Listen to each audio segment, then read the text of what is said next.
ہمارے یہاں پاکستان میں فتنوں کی کمی نہیں ہے، لیکن الحمدللہ پاکستان کے اندر ایسے علماء موجود ہیں جو علماء حق ہے، جو دین بیان کرتے ہیں، حق بیان کرتے ہیں، صحابہ کی شان بیان کرتے ہیں، لیکن فتنے بھی ہیں۔ ان فتنوں میں سے ایک فتنہ باز ہے جس کا کام ہی یہ ہے، اور وہ خاص طور پر حضرت معاویہ رضی اللہ عنہ کو وہ شخص ٹارگٹ بناتا ہے، اور اس کو ایک چینل والوں نے بلایا۔ اب اس سے سوال ہو رہا ہے حضرت عمر رضی اللہ عنہ کی یکم محرم میں شہادت ہوئی، ان کی شان بیان کریں۔ اس نے پہلی بات آغاز یہاں سے کیا کہ حضرت عمر رضی اللہ عنہ کی شہادت یکم محرم میں نہیں ہوئی ہے، اور یہ خامخواہ لوگوں نے یکم محرم میں حضرت عمر کی شہادت کو ڈال دیا ہے۔ دیکھیں نا، اب اس نے شروع یہاں سے کیا کہ جو لوگ اس کو سن رہے ہیں ان کے ذہن میں حضرت عمر رضی اللہ عنہ کی شان کو کم کرنا چاہتا ہے کہ ان کی شہادت یکم محرم کو نہیں ہوئی ہے۔ بھائی آپ آج حضرت عمر رضی اللہ عنہ کی شہادت کا دن ہے، ان کے فضائل بیان کریں، لیکن جان بوجھ کر ایسی بات درمیان میں ڈالنا، وہ سوالے سے اچھا پھر کیا کہتا ہے کہ جی آپ لوگ گوگل میں سرچ کریں۔ آج کل ایک گوگل بھی ایک مسئلہ بن گیا ہے کہ گوگل میں سرچ کریں، جی گوگل میں لکھا ہے کہ یکم محرم حضرت حضرت عمر رضی اللہ عنہ کی شہادت کا دن نہیں ہے، گوگل میں سرچ کریں۔ اچھا ایک بات آگے جانے سے پہلے بتاؤں، میں نے گوگل میں سرچ کیا، ویکیپیڈیا پہ سرچ کیا، اور پہلے سرچ میں حضرت عمر رضی اللہ عنہ کی شہادت کا دن یکم محرم لکھا ہوا ہے۔ اب ایک بات یہاں میں عرض کر دوں، اس کا جواب اس لیے کہ ہمارے نوجوان یہ باتیں سنتے ہیں۔ حضرت عمر رضی اللہ عنہ کی شہادت یکم محرم کو ہوئی ہے، اس پر ایک حوالہ ہے طبری نے پیش کیا ہے، اور ایک قول یہ پیش کیا آپ کی شہادت یکم محرم کو ہوئی ہے۔ دوسرا قول ابن عساکر نے وہ پیش کیا، ابن عساکر نے تاریخ دمشق کے اندر، کہ حضرت عمر رضی اللہ عنہ کی شہادت یکم محرم کو ہوئی ہے۔ یہ بات ہو گئی۔ لہٰذا یہ کہنا کہ تاریخ میں یہ اقوال موجود نہیں ہے، یہ جہالت کی بات ہے۔ تاریخ کی کتابوں میں یہ اقوال موجود ہے۔ دوسری بات، آپ کو زخمی کیا گیا 26 ذوالحجہ کو، 26 ذوالحجہ کو،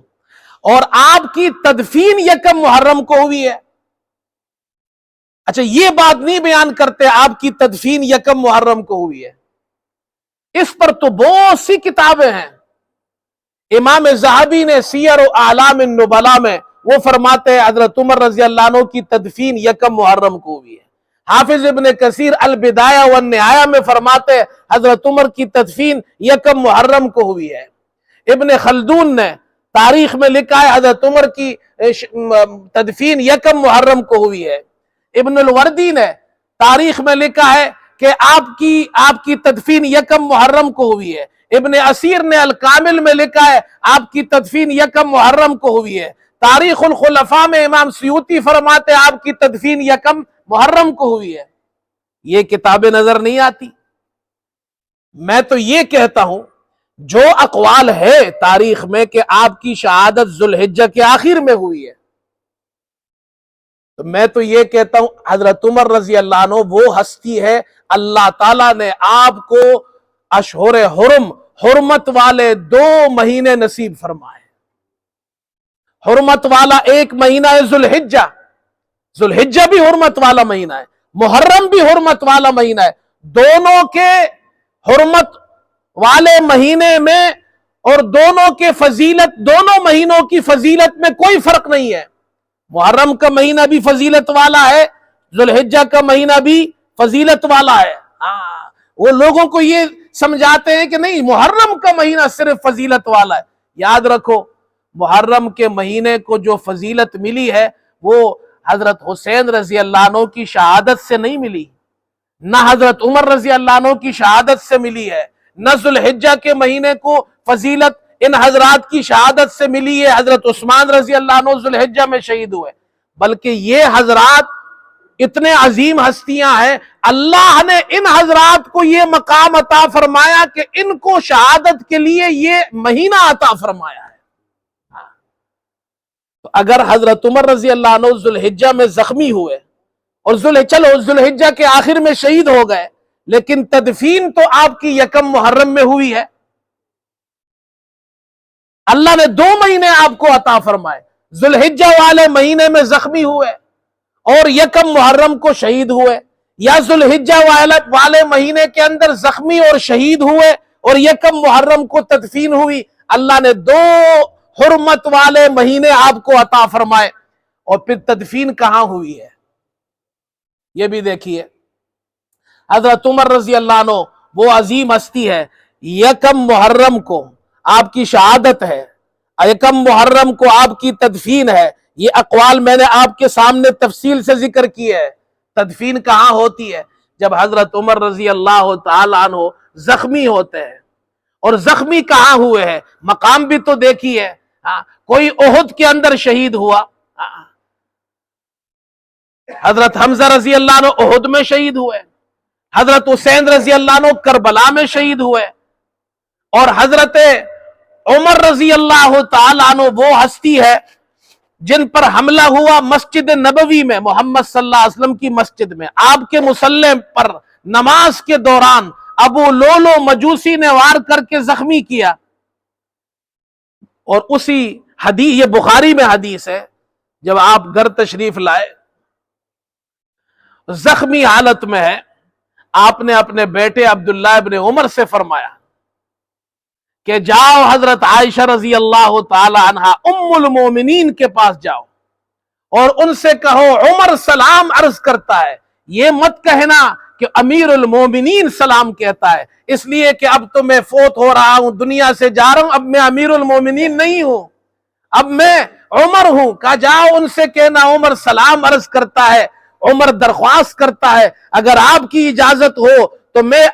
محمد صلی اللہ علیہ وسلم اور ابو بکر کے ساتھ ان کے پہلو میں دفن ہو جاؤں، میری قبر وہاں بنے۔ عبداللہ ابن عمر تشریف لے گئے، ام المومنین حضرت عائشہ صدیقہ رضی اللہ تعالی عنہا کے پاس جب گئے، فرماتے میں جب وہاں گیا ام المومنین عائشہ رضی اللہ عنہا رو رہی تھی، میں نے حضرت عمر کا سلام عرض کیا کہ حضرت عمر سلام عرض کرتے ہیں، عمر سلام کہتے ہیں، عمر اجازت مانگتے ہیں، آپ کی اجازت ہو تو یہاں دفن ہو جائے۔ حضرت عائشہ رضی اللہ عنہ فرماتی ہے عمر سے کہنا میں نے یہ جگہ اپنے لیے رکھی تھی، اس لیے کہ میرے محمد صلی اللہ علیہ وسلم دفن ہے یہاں، میرے ابا یہاں دفن ہے، میں چاہتی تھی میں یہاں دفن ہوں، لیکن آج میں عمر کو اپنے آپ پر ترجیح دیتی ہوں، جاؤ عمر سے کہو تمہارا انتقال ہو جائے تو تمہیں یہاں محمد صلی اللہ علیہ وسلم اور ابو بکر کے پہلو میں دفن کیا جائے گا۔ عبداللہ ابن عمر آئے، عمر رضی اللہ عنہ نے فرمایا مجھے بٹھاؤ، آپ کو بٹھایا گیا، یہ خوشخبری سنائی گئی، آپ بہت خوش ہوئے اس سے، اور پھر اپنے بیٹے سے پھر ارشاد فرمایا کہ جب میں فوت ہو جاؤں تو میرا جنازہ لے جا کر حضرت عائشہ رضی اللہ عنہا کے حجرے کے باہر رکھ دینا، اندر جا کر سلام کہنا کہ عمر سلام کہتا ہے، پھر اجازت مانگنا دوبارہ کہ عمر کی اجازت ہے عمر کو یہاں دفن کیا جائے، اگر اجازت مل جائے تو مجھے وہاں دفن کر دینا، اگر اجازت نہ ملے تو مسلمانوں کے قبرستان میں دفن کر دینا۔ آپ کا جنازہ لے جایا گیا، دروازے پر رکھا گیا، اور ام المومنین حضرت عائشہ رضی اللہ عنہا سے اجازت لی گئی، انہوں نے اجازت دی، پھر آپ کو دفن کیا۔ یہ مقام اللہ تعالیٰ نے دنیا میں صرف حضرت ابو بکر اور حضرت عمر رضی اللہ عنہما دونوں کو عطا فرمایا ہے کہ حضرت صلی اللہ علیہ وسلم کے پہلو میں مدفون ہے، یہ مقام اللہ نے کسی کو نہیں عطا فرمایا۔ ترمذی میں روایت ہے آپ صلی اللہ علیہ وسلم ایک مرتبہ تشریف لائے اور آپ کے دائیں اور بائیں ابو بکر اور عمر رضی اللہ عنہما بھی آپ کے ساتھ تشریف لا رہے تھے، آپ نے دونوں کا ہاتھ پکڑا ہوا تھا، دونوں کا ہاتھ پکڑا ہوا تھا، صحابہ بیٹھے ہوئے ہیں، آپ نے فرمایا ہاکذا نبعث یوم القیامہ، دنیا والوں قیامت کے دن لوگ قبروں سے اٹھیں گے، کوئی کس ملک کے قبرستان سے اٹھے گا، کوئی اپنے باپ کے ساتھ اٹھے گا اس قبرستان سے، کوئی اپنی ماں کے ساتھ اٹھے گا، کوئی اپنے بھائی کے ساتھ اٹھے گا، لیکن میں محمد صلی اللہ علیہ وسلم جب اپنی قبر سے اٹھوں گا قیامت کے دن تو میرے ایک طرف ابو بکر ہوں گے اور دوسری طرف عمر ہوں گے، میں نے ان کا ہاتھ اس طرح پکڑا ہوا ہوگا اور قیامت کے دن اکٹھے اٹھیں گے۔